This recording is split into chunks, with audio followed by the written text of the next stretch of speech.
So I want to make a video about the things that I've been talking about recently. I guess I've been talking about hospitals and how it's really wrong to sue a hospital based on neglect on their part when really there might have been neglect on other parts. I think if you've been feeling lots of problems for a long time and you've not gone to the hospital, and then you go to the hospital and they say everything's fine, and then a few weeks later you find out that there's something much serious, I don't think if the I don't think you should sue if you yourself were neglecting the problem for a long time, because if you've gone into a hospital very ill, one could argue that you needed to come sooner, and also if a person is released because they're suicidal, I think that's very different, because if it's suicidal, it's a person's choice, and you need to respect that it's their choice, and you shouldn't be blaming the hospital when it was their choice. If they've only taken people in to stop them from committing suicide, and then you let them go and they go off and do it, I think that's a really terrible thing to sue a hospital for. Why? Because the hospitals have to use money, have lots of money to fund these insurance companies, and these insurance companies are paying for things like this, but the insurance is going to go up the more claims they make, and therefore it is actually affecting the people who pay for the hospitals and pay for the services. If you lose a loved one, you can be like, oh, I'm really sad, and then you can use that as a way of suing people, but at the same time, maybe you don't actually care about them, and you're more just about, maybe it's you should have done more to help, or you should have done more to get them into the hospital. And I think sometimes there can be misdiagnosis. You go in there, they say there's nothing wrong with you, you go back, they say there's nothing wrong with you, and then like a year later you find actually there was, and you're now basically days away from being dead or something. I know that there are some claims like that, so maybe there are some cases that are genuine problems, but I think if you are being neglected by a hospital, it really only affects the person who's been neglected. And okay, if you die, it does affect loved ones or family members, but there are a lot of people that are family members that actually don't like the person that has been affected or been killed, and therefore it might not be that they really are at loss, but they would make out that they were lost just so they can try and make money off the hospitals. And I think this is really unfair, because this means that the wrong people are getting rewarded when they don't deserve it. If you are mildly happy that someone you're caring for who's ill and probably got another 2 years left of life, but is very ill and is going to need lots and lots of care, if you go to a hospital and they discharge them and they're not okay, and they've lost the last 2 years of their life, you can't really sue the hospital, because at the end of the day you've actually saved they've done you a favour by doing something that would allow him to die sooner, because you don't have to spend the next 2 years looking after him, and he doesn't have to spend the next 2 years lying in bed unable to move. So I just feel like there's a lot of hospital suing cases that might be false or disingenuous, or you might. It's bad when a child dies, but technically if you've got 5 or 6 kids and one of them dies, you might actually be slightly relieved over this. And I know that's going to be harsh for some people to believe, because you love your kids, but if you've got 5 kids, then you might understand that actually this is way too much. I speaking to someone in the jacuzzi yesterday, actually, who said that she really wanted to have kids. She married someone, had 5 kids, and it's one of the biggest mistakes that she's ever made, because it started off easy, and then the more kids you get, the harder it got. And then the hardness never went away. It just kept going harder and harder, because you've got loads of kids to look after, and the partner, the relationship fell apart. He was controlling, and she kind of envied me for not having kids, and said that if I was to do it again, I wouldn't do that. And I feel like a lot of people that don't have lots of kids are actually having less kids because of having, like in the Victorian times, there was lots of people that had massive families, and you've gone through that, you've gone through the trauma of having to think, okay, I can handle this, let's pop out another one, let's pop out another one, and then you're just like, fuck, what have I got myself into? And you're just tied to this. And then if something happens and one of your kids dies, you might play the, oh, I'm so sad, but really inside you just be like, oh, thank God I've got less kids to look after. So I know that hospital suing can actually be very deceitful, especially if a person has died and it's the family who's suing, because are the family actually at a loss? If you're if you're a wife and your husband and you're relying on your husband's money to go out and work, and now you have no funding, that might be a different position because you really are at a loss. But at the same time, why are you relying on your husband? Why can't you go out and get a job? Why can't you learn skills for yourself and look after yourself? So even that might seem, even then, your partner dying because of a fault that a hospital made, even that might actually be a benefit to you, because you can learn to look after yourself. And if you are looking after yourself, well, I think it really depends on the relationship and the truth about the relationship. And if you can sue someone, if you can sue a hospital for £50,000 because by pretending that you really cared about this one and you deserve this claim, I just think some of it could be really unfair. If my parents died, I'd actually be much richer because I'd be inheriting their house.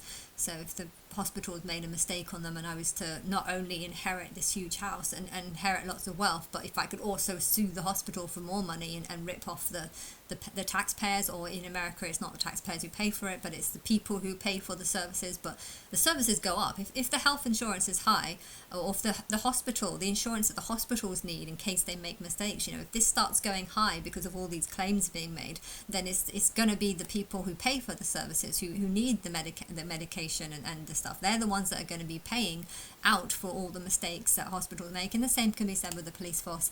If you're suing the police over mistreatment, mishandlement, he said something and I thought that was very racist, and if there's a big court case over it and it decide yes, that was a bit racist or that was a bit bad, and you're just taking money off the taxpayer, and did you really deserve that money is what I'm saying. Sometimes policemen make mistakes, but the public make a lot of mistakes, and and I guess another subject that I have been thinking about over the last few days is the rise of Islam and the fear that comes with it. Islamophobia is how Islam spreads, by putting fear into people over, do this, or something bad will happen. Be with us. Even kids, I think the most extreme case is convincing kids to blow themselves up, so they can get into heaven, or if you don't, we're going to do something bad to you. There's a lot of grooming, and there's a lot of people that are using they're using Islamophobia as a way of saying don't be Islamophobic, but they're doing it to control others. They're saying, we want to make all the rules, and if you don't agree with our rules, then we're going to call you Islamophobic. When really, actually, the rules that you're making probably deserve to make people Islamophobic, because you're making bad rules, and you're. I just saw a clip of a woman bossing a policeman about and saying that I'm recording you. Now, if you don't do what I say, I'm going to call you Islamophobia. Now, that to me just sounds like blackmail and bribery. I think if I was that police officer, I would say, actually, I'm the policeman.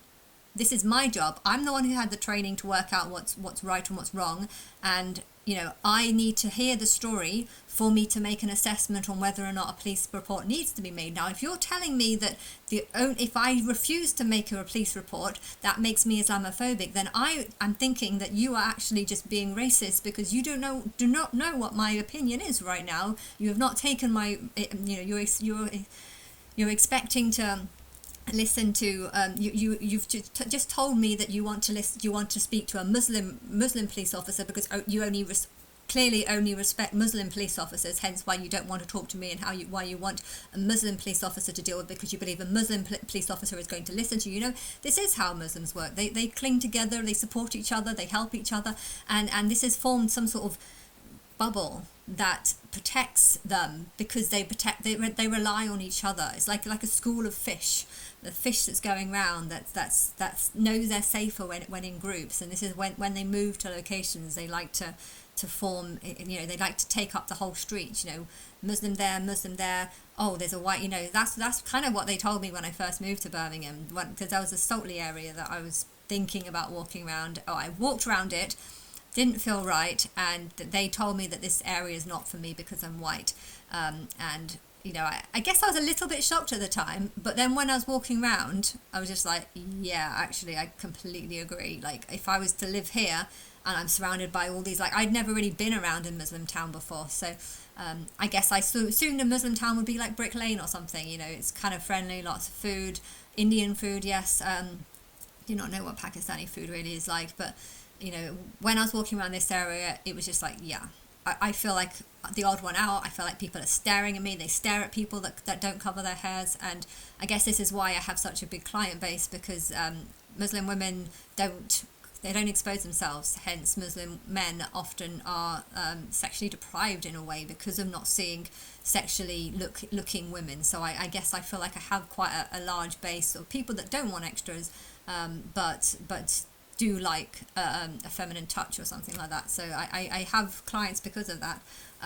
But yeah, I feel like though, because I'm getting a lot of these people, I couldn't insult Islam, because they might, you know, want to find out who I am. They might want to, the grooming guy who I think might have been a groomer, I can't really remember, so I don't want to say he 100% is, but I know that there was one guy who I was suspicious might have been a sex trafficker or something, because he promised me so many things, tried to make out that he was really big, really rich, and yeah, I think he took the £40 back when we had a meal. We had a nice curry, but when he left, I noticed that the £40 that he gave me was missing, and he tried to make out that he didn't do anything, when I kind of believe that he did. And I think I don't know how many times he's come to me, but he tried to make out that he came loads and loads of times, and that, you know, like I'd let him down by saying that I didn't want to, well, it's not I didn't want to see him, I just wanted it to be a massage, and I don't know, I can't actually remember, like, he sounded upset about something, and I couldn't even work out what he was upset about. But yeah, I can't remember the situation. I don't know if it's bad, but he's called me a few times today, actually. Oh, no, not called. Texted me a couple of times.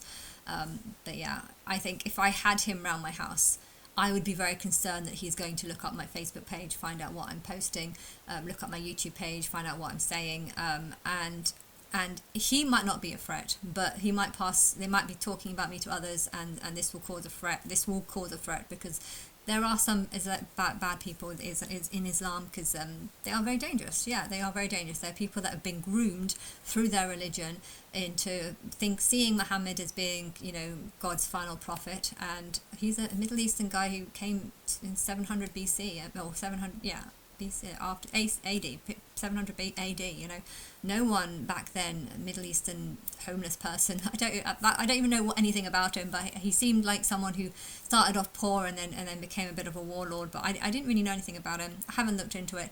But if you are an Islamic person, you know, you would take an interest. This is our culture. This is our, you know, religion, our past. You know, I know quite a lot about.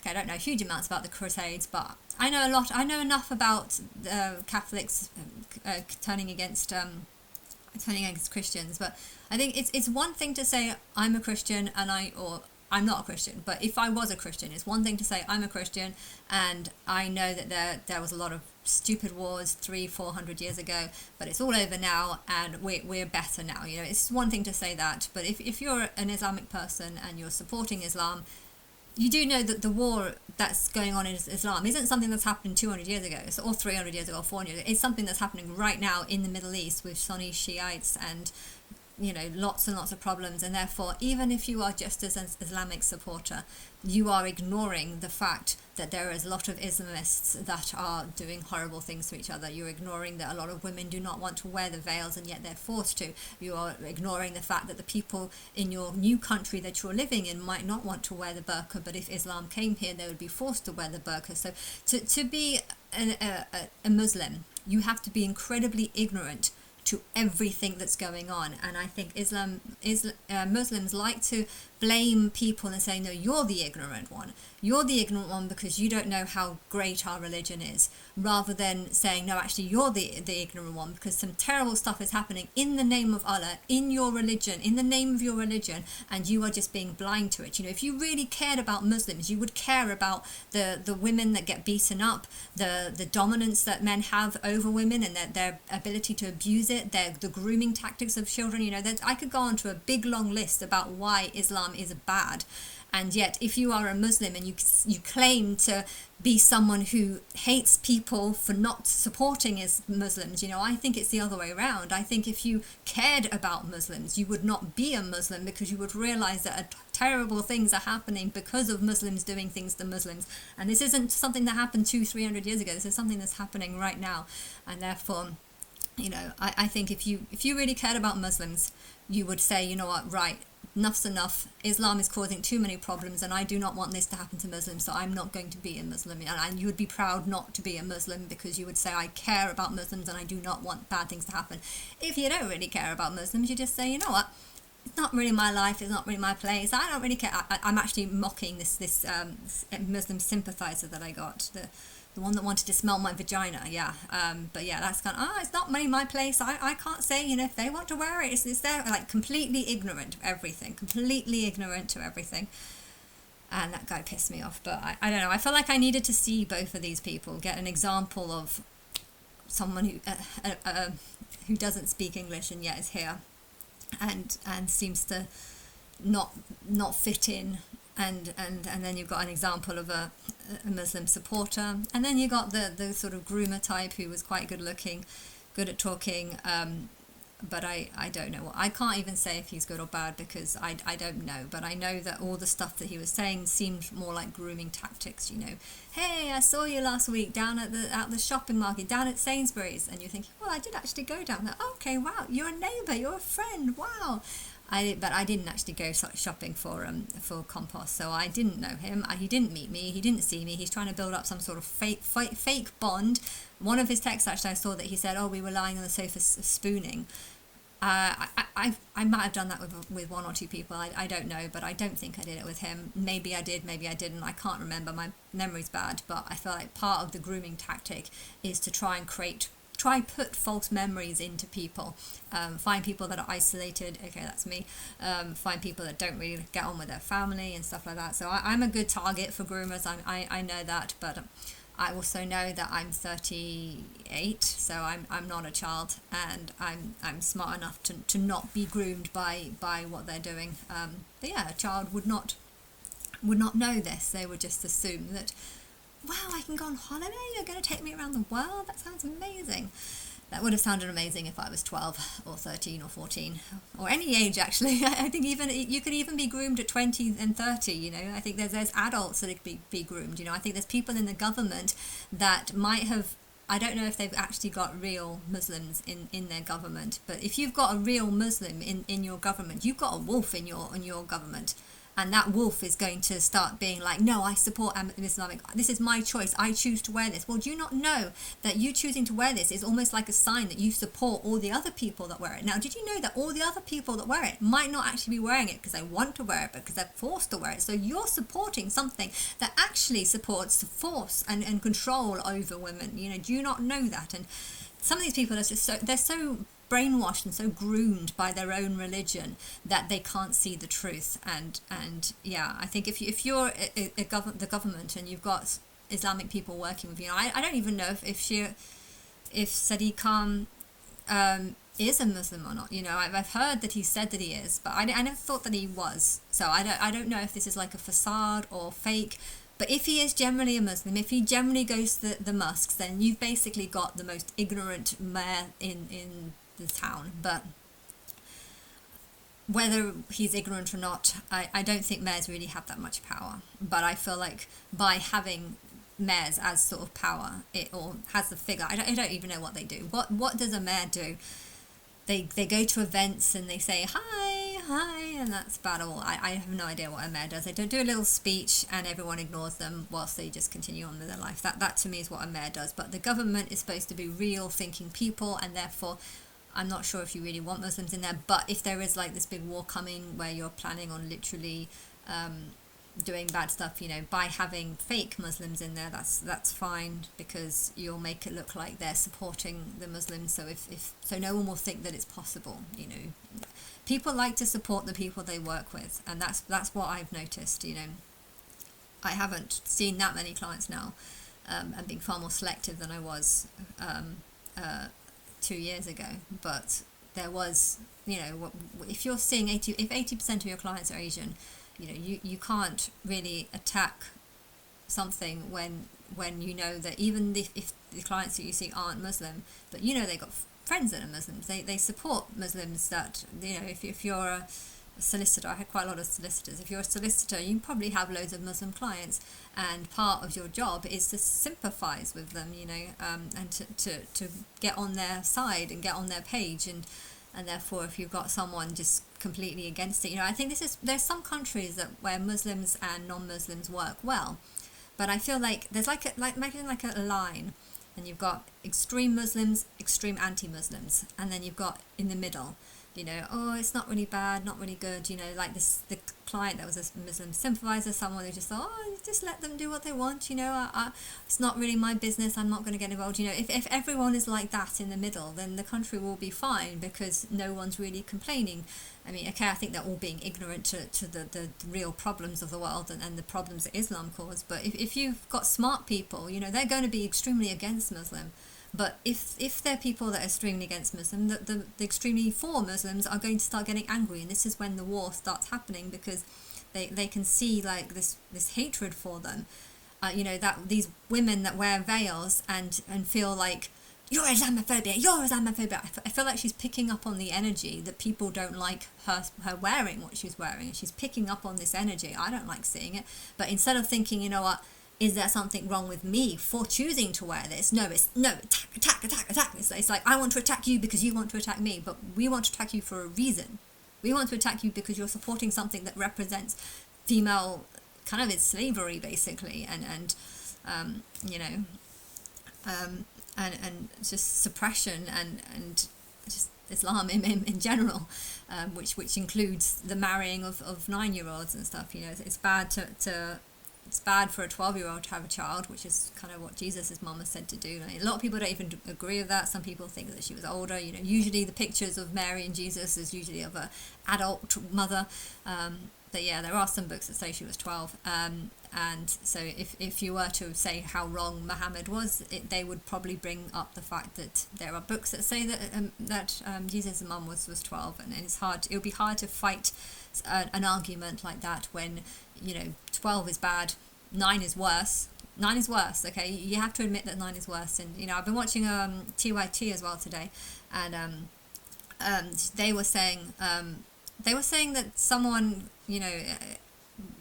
got caught in a sting. So someone, some secret service or whatever, was pretending to be a 15-year-old child to see who would, to have conversations with them, to see if they'd be like lured into this place, to have sex with a child, basically.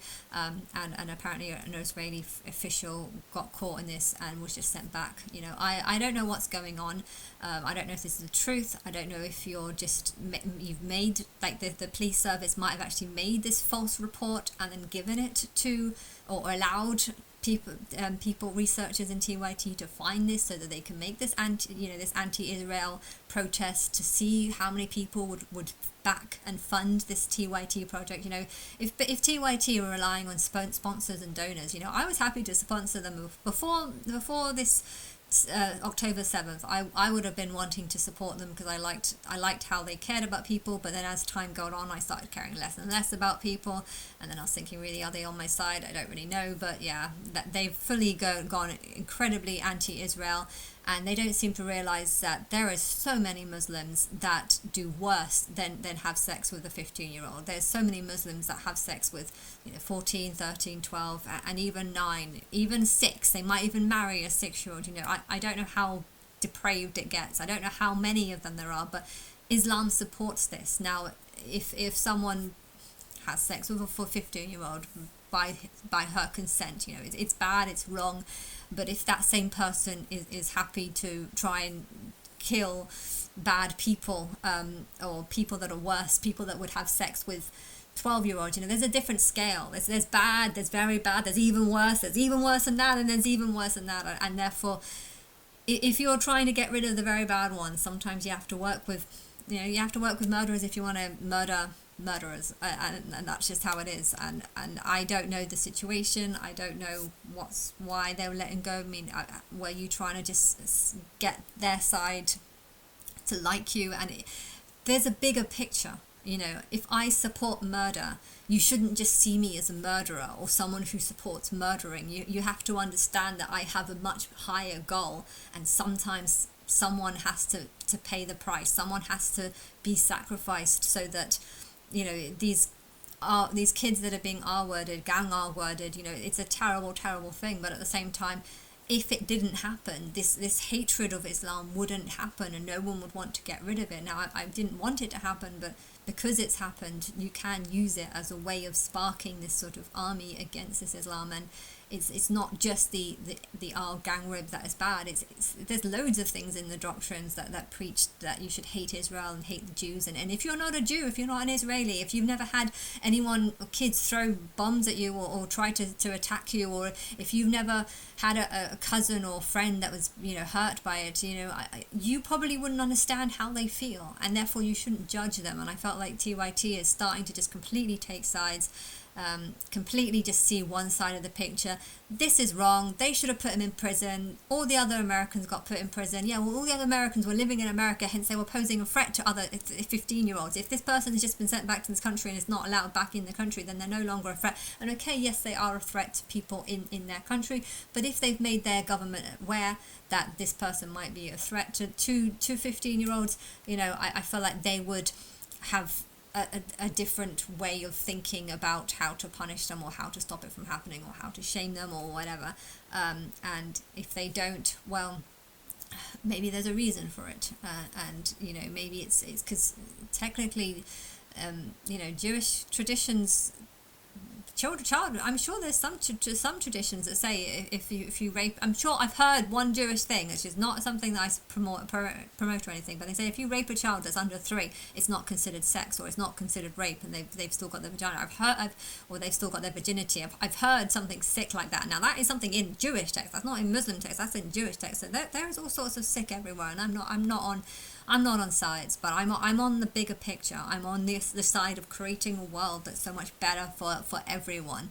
And if, you know, if convincing Islam, you know, Islam is the problem, but okay, it's not always that obvious in some people. It's obvious in some and it's not obvious in others, and therefore you might want to be like, oh, it's not obvious in them, so let's just forget about it. But actually, they're the ones it's not obvious in are the ones that are protecting and hiding the bad ones, and the fact that they're not realizing that they're protecting the bad ones by saying that there's nothing wrong with Islam, even though the reason why the bad happen is because of the Islamic doctrines, and these people are just being completely ignorant to it. You know, they're not smart, they're not wise, they're not awake, they're not, and therefore you know, you need to punish them even for just not recognizing what other people can see. You know, if you're just going to attack people for being Islamophobic when there's plenty of people all over the world that only become or go into the Islam religion out of fear of what happens if they don't, you know, your people are all Islamophobic, and that's how it's risen. If you don't know that, then you're an idiot, and you're just promoting